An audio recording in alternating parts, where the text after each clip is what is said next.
मंत्री कौशिक ने दोनों को अंदर बुलाया। उनके चेहरे पर गहरी चिंता साफ दिखाई दे रही। मोटू पतलू, केवल आप ही इस राज्य को बचा सकते हैं। दर्शन हर दिन अमीर होता जा रहा है और हम सब वैसे ही के वैसे हैं। मुझे पूरा यकीन है कि वह चोरी कर रहा है, लेकिन मेरे पास कोई सबूत नहीं है। पतलू ने शांत स्वर में कहा, मंत्री जी, चिंता मत कीजिए। सच को छुपाया जा सकता है, लेकिन ज्यादा दिनों तक नहीं। हम सबूत भी ढूंढेंगे और चोरी करने वाले को पकड़े बिना नहीं लौटेंगे। जब मोटू पतलू राजा के पास गए तो देखा कि राजा आराम से शराब पी रहा है और उसके पास ही एक दासी बैठी हुई है। मोटू पतलू समझ गए कि यह राजा तो बस मजे में जीना चाहता है, इसे प्रजा की कोई चिंता ही नहीं है। दोनों ने सोचा, अब तो हमें ही कुछ करना होगा। फिर मोटू पतलू दर्शन के घर जाते हैं ताकि पता लगा सकें कि आखिर मामला क्या है। पतलू जब ऐसे ही दर्शन से मिलने उसके घर जाते हैं कि देखें आखिर क्या चल रहा है, तो मोटू पतलू वहां पहुंचकर देखकर हैरान रह जाते हैं। घर के अंदर इतना सोना, इतने आभूषण, पत्नी रानी की तरह रहती है, बेटा किसी राजकुमार जैसा और बेटी राजकुमारी की तरह। सब कुछ राजघराने जैसा दिख रहा था। इतने में मोटू पतलू ने उसकी पत्नी से पूछा, क्या आप लोग पहले भी इतने ही अमीर थे? क्या आपका घर पहले भी इतना बड़ा था? उसकी पत्नी बोली, जी नहीं, पहले तो हम लोग एक छोटे से घर में रहते थे। हम तब से अमीर बने हैं जब से दर्शन ने इस राज्य में काम करना शुरू किया है। ये सुनकर मोटू पतलू सब समझ गए, हो न हो दर्शन ही चोर है। फिर वे बाहर निकलकर सीधा कौशिक के पास चले जाते हैं। कौशिक के पास जाकर मोटू पतलू बोले, आपने सही कहा था। सच में दर्शन के घर में जितना सोना आभूषण है वह पूरा राज्य का ही लगता है। इतने में मोटू पतलू ने कौशिक से कहा, हम लोग आज रात जाकर देखेंगे कि आखिर दर्शन अपने घर में क्या करता है। रात को जब मोटू पतलू चोरी छिपे दर्शन के घर पहुंचे तो देखकर हैरान रह गए। वे दोनों पति पत्नी आपस में बात कर रहे थे। पत्नी बोली, हम लोग कितने गरीब थे, पर इस राज्य ने हमारे काम आकर हमें कितना अमीर बना दिया। इस पर उसका पति बोला, मजे से राजा को मूर्ख बनाता हूँ, आराम से सारा सोना ले आता हूँ और राजा तो मुझ पर पूरा भरोसा है। ऊपर से हम लोग अच्छे से खुश भी हैं। अब हमें और क्या चाहिए? मोटू पतलू ने पर्दे के पीछे छुपकर ये सब सुना और दोनों के चेहरे गुस्से से लाल हो गए। पतलू ने फुसफुसाकर कहा, अब तो पक्का हो गया, सारा सोना यही चुरा रहा है।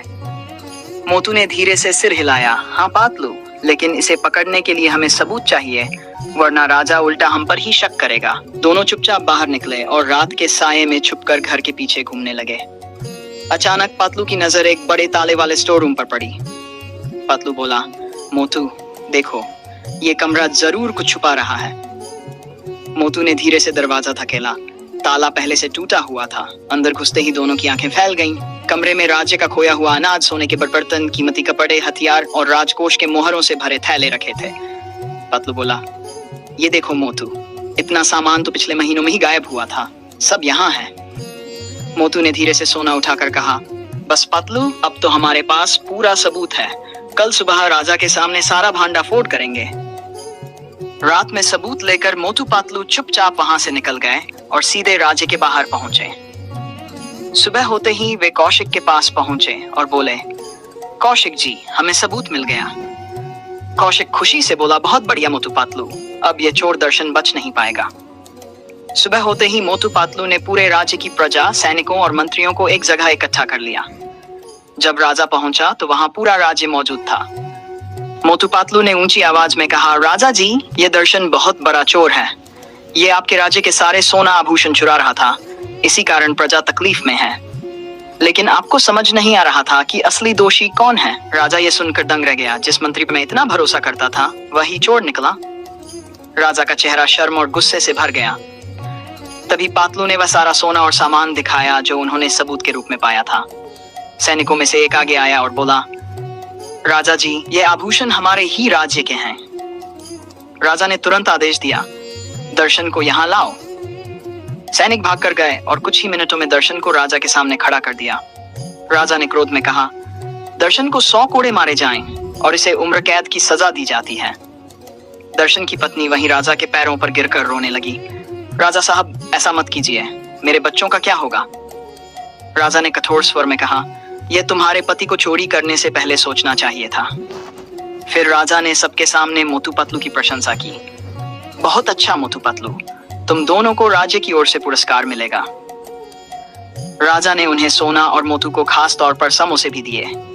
इसके बाद मोटू पतलू अपने घर लौट गए। उधर राजा ने प्रजा से कहा, सच में मोटू पतलू इस फरफुरी नगर के असली हीरो हैं। उस दिन के बाद राजा पूरी तरह बदल गया। उसने शराब पीना छोड़ दिया और अपने राज्य, अपनी पत्नी और अपने बच्चों का ध्यान रखने लगा। राज्य में शांति लौट आई और मोटू पतलू फिर से अपने मजेदार जीवन में वापस आ गए।